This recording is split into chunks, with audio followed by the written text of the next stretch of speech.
18ই জুলাই থেকে শ্রাবণ মাসের মহাসোমবার শুরু হতে চলেছে। এই মহাসোমবারে কিন্তু ভাগ্য খুলতে চলেছে 4টি মেন রাশির, যে রাশিগুলির নাম আমি ভিডিওর শেষে উচ্চারণ করব।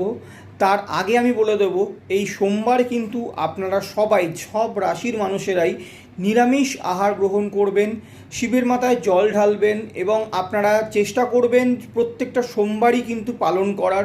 এই 4টে রাশির কিন্তু আর্থিক ভাগ্য খুবই ভালো হতে চলেছে।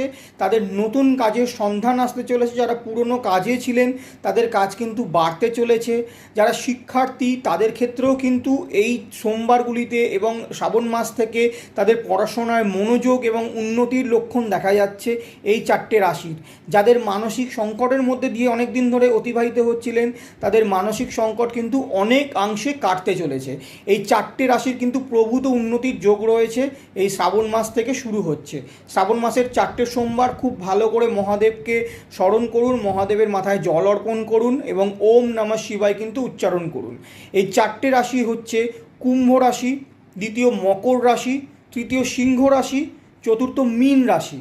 এই 4 রাশির কিন্তু ভাগ্য খুলতে চলেছে শ্রাবণ মাস থেকে।